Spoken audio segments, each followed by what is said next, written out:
Over the past 7 months, I have been making big threshold gains, setting personal records left and right, and frequently finishing on the podium of races. Things were going great. Until July came around.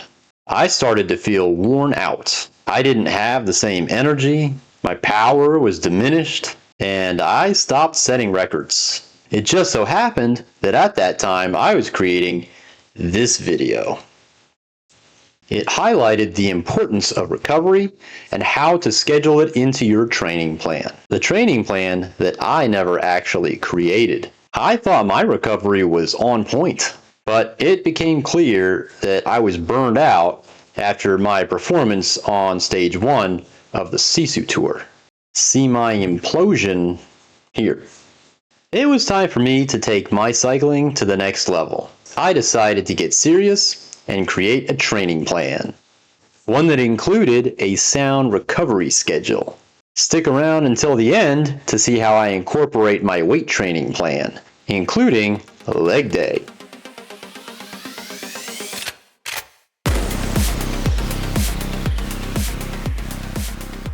After some research and leaning on my experience as a cross-country and track runner in high school, yes, that was a long time ago, but I'm still counting it, I developed a training plan. I need to mention that I have spent plenty of time off the bike over the last 3 weeks to fully recover, so I will start my training plan fresh and ready to go. The first 6 weeks are dedicated to building base. The plan is to slowly increase volume as the weeks progress. I will also be incorporating plenty of sweet spot training, which involves keeping my power just under threshold. As I progress, I want to increase the time I spend at tempo and reduce the amount of time I spend on recovery. On Saturdays, I will complete some time in Zone 2 before completing sweet spot training immediately following. This is to train my body to keep working when it is not rested and fresh. Hopefully this will help me close out races. I do not plan on taking part in Zwift races in August, but once September rolls around, I want to jump back into competing. During the 6th week, I have scheduled deload time where I will reduce volume and intensity to ensure I have time to recover before phase 2. If you are enjoying this content and finding it helpful, then I request your support. Give this video a thumbs up, share with your friends, and subscribe to the channel. Next up, I will focus on threshold work. I definitely did not spend enough time here during my first months of cycling. So this time around, I will spend 6 weeks focusing on increasing my threshold. The plan is again to increase the time of my intervals and reduce the time I spend recovering during my threshold workouts. My long rides will get a bit shorter, although I have left the option open to conduct some rides up to 5 hours if I get the itch. Then it's time to schedule in another deload week, as I finish my threshold phase and prepare to move into VO2 max work. The final phase is all about spending time above threshold to develop my anaerobic capacity. Many of you already know what an advocate I am of anaerobic capacity. Check out this video to see why I think it's so important. During the VO2 max phase, my long rides will stay reasonable to ensure that I am fresh for racing.